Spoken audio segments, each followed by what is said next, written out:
Anyone who buys perennials for their garden in the spring often unknowingly starts a frustrating cycle. You go to the garden center, pick out blooming plants in small pots, and plant them full of anticipation. But that is when the real work begins. All summer long, you carry heavy watering cans, protect the new green from extreme heat, and just hope that everything survives. Despite all this effort, many beds often look exhausted by July. Then, the following spring, you find yourself back in the store to buy replacements for the varieties that died. That costs time, money, and above all, physical strength. However, there is a short, strategic window in late summer that offers a much more relaxed solution. During this phase, the soil has been deeply warmed by the summer, while the nights are already getting pleasantly cooler. This combination stimulates rapid and deep root growth in many flowers before winter arrives. If you plant now, you will be rewarded next year with resilient,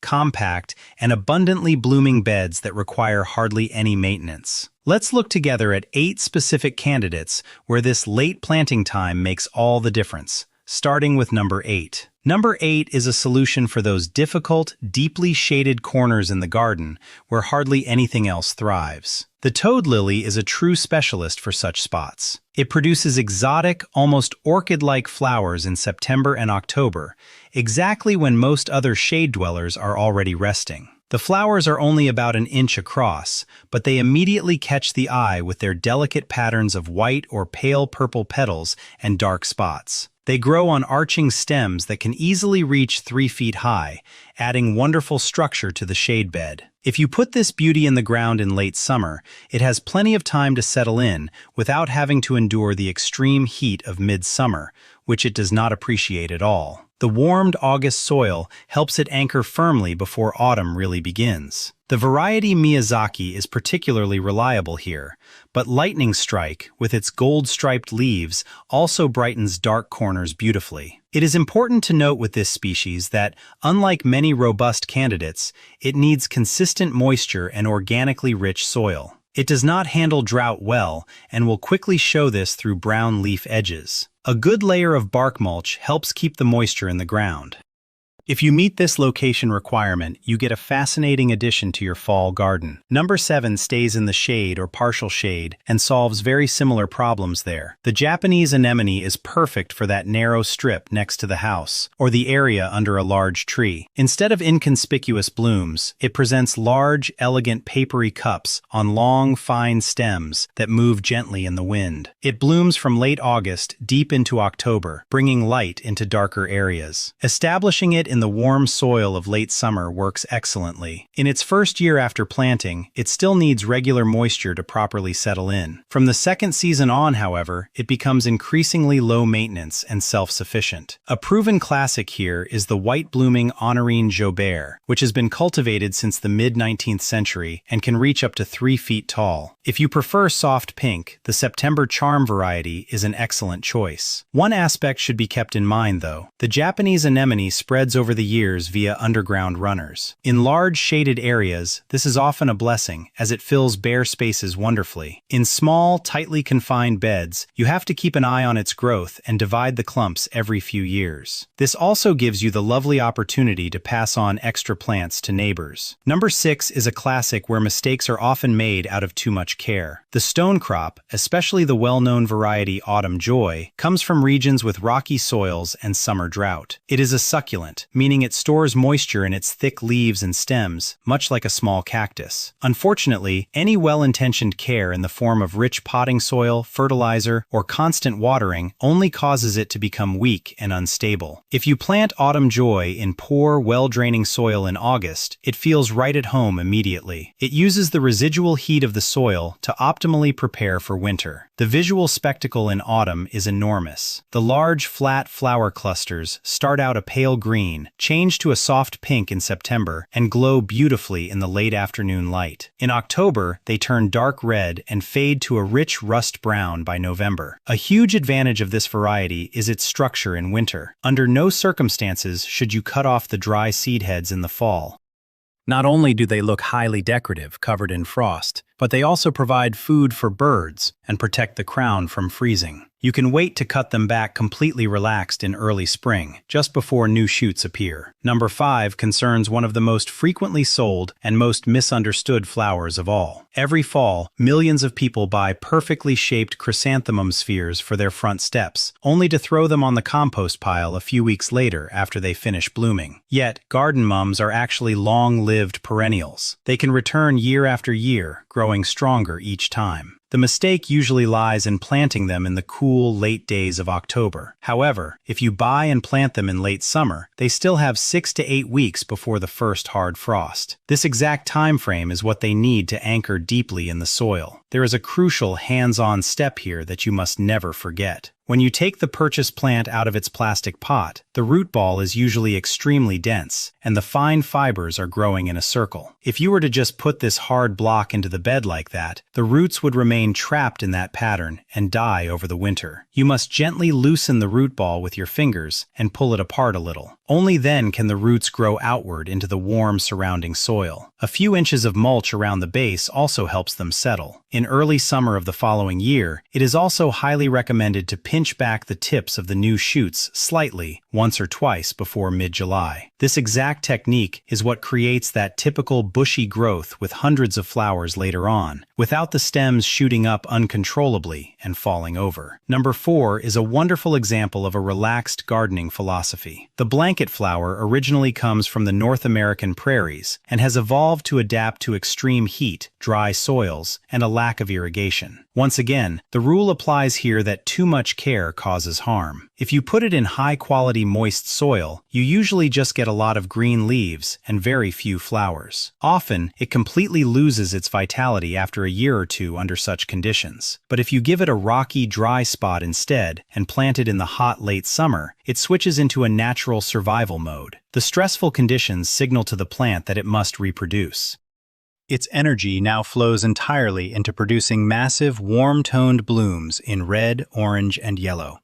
It establishes itself very quickly under these supposedly adverse conditions without growing an unnatural amount of foliage. The variety Arizona Sun, in particular, stays beautifully compact at about 12 to 15 inches and blooms continuously the following year from late spring until the first frost. You water it occasionally during the first 3 to 4 weeks, and then largely leave it to its own devices. Fertilizer should also be completely avoided here. This is the ideal choice for sun-drenched spots on the patio or in the garden, where otherwise the garden hose would become your constant companion. Number 3 is Russian sage. Similar to the blanket flower, it also rewards us when we simply leave it alone to thrive. If you plant it in cool, still slightly damp soil in the spring, often nothing happens for weeks. It hardly grows and might not bloom at all in its first year. This is due to its origins in the Mediterranean and Central Asia, where dry, rocky, and hot soils are the absolute rule. Starting it in late summer offers it exactly the warm conditions its biology demands. It responds immediately, spreading underground and preparing perfectly for spring. Above ground, it then shows its silvery, upright stems and lavender-blue flower spikes in the fall, which move very attractively in the wind. Russian sage masterfully bridges the color gap between the warm tones of summer and the rusty colors of autumn. Varieties like blue steel grow very upright without needing any support. Little spire stays slightly lower at around 3 feet and is ideal for smaller beds or large containers. For this plant too, rich soil and regular watering will diminish its blooming power. Poor soil and lots of sun are its preferred environment. In late winter or very early spring, you then cut all the old stems down to about 6 inches above the ground. It will reliably push out strong new growth from the base every single year. Number 2 is an absolute favorite perennial for many gardeners, the purple coneflower. You often read that it should exclusively be planted in the spring, but in practice, late summer shows enormous advantages. In the warm earth, it actively forms fresh, fibrous roots within 2 to 3 weeks. It literally anchors itself into the surrounding material.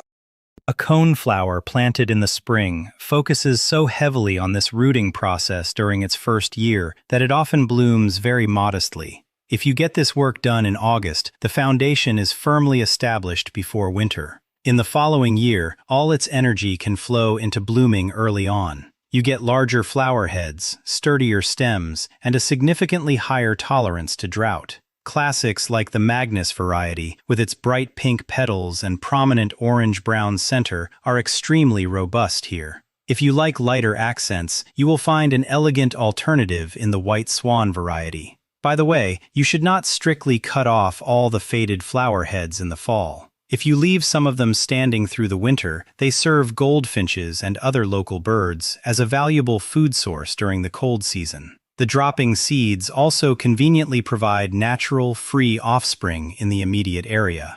Number 1 on our list solves one of the most common gardening annoyances of all. The fall-blooming aster, specifically the well-known New England aster, often grows unstoppably and wildly tall when planted in the spring. The increasing daylight and summer heat literally drive it upward. By July, the shoots are long and soft, flop over at the slightest rain, and have to be painstakingly tied together with stakes or unsightly string. If you use the late planting window in the year, something remarkable happens. The days are already starting to get shorter. This natural signal immediately hits the brakes on extreme vertical growth. Instead, the aster puts its energy into locking into the soil and developing dense, compact branching. When it then starts to bloom in September and October, depending on the variety, it often stays well under 3 feet tall. It stands perfectly stable and upright without any artificial support. The purple dome variety, for example, delivers great results here. It naturally grows in a more rounded shape and displays a dense purple mass of flowers in autumn. Alma Pachka complements the spectrum with a very intense pink. In this way, just by changing the time of planting, you transform a labor-intensive variety that constantly needs help into a completely uncomplicated highlight that reliably attracts insects like bees and butterflies at the end of the season. Now, a valid question often arises in practice. Where can you even find good material at this late time of year? Many shelves in the garden centers look empty right now, or hold only sad-looking, discounted leftovers. However, this is actually a great opportunity to save your budget. As long as the leftover plants still show a little fresh green at the base, you can often buy them very cheaply. In a warm garden bed, they usually recover surprisingly fast. Dividing existing clumps in your own garden or doing a friendly swap with neighbors is also a wonderful idea right now. There is one practical detail that is important though. The sun can still be extremely strong and hot in late summer. Newly planted greenery cannot yet pull enough water from deep down to cool itself. Providing simple shade helps enormously during the first 14 days. A temporarily stretched shade cloth or even a light-colored laundry basket placed over the plant during the hottest midday hours takes the worst stress off the leaves. As soon as you see new, firm shoots appearing, you can completely relax and remove this protection. For this method to truly work long-term, 2 care mistakes must absolutely be avoided. The first concerns your watering routine. Out of the best intentions, people often give a little bit of water every day to keep the topsoil nice and moist. But by doing this, you are training the root system to stay right just under the surface. That is the exact opposite of what we want. You should water once very deeply and thoroughly, then wait several days. Only when the soil feels dry a few inches down do you water heavily again. Slowly flowing water right at the base of the plant is significantly more effective for this than a wide coverage lawn sprinkler. After a few weeks, you keep extending the time between waterings to practically force that deep root growth. The second mistake is late fertilizing. Nitrogen-rich fertilizer in late summer stimulates the growth of soft green foliage. This fresh green will simply freeze at the first frost, wasting a huge amount of the plant's energy. Aside from a gentle starter fertilizer right at planting or some mature compost, the bed does not need any additional nutrients at this time of year. Anyone who takes advantage of these natural processes breaks the endless cycle of buying, nursing, and discarding. Use the remaining heat in the soil, prepare your planting holes well, gently loosen the root balls of purchased plants, and give them the necessary shade in the very first weeks. Train them for the future with deep, targeted watering. The result will be a structured, robust garden that becomes more beautiful and noticeably less work-intensive with every passing year. Try it out quite easily with 1 or 2 of these species this season and observe the difference for yourself.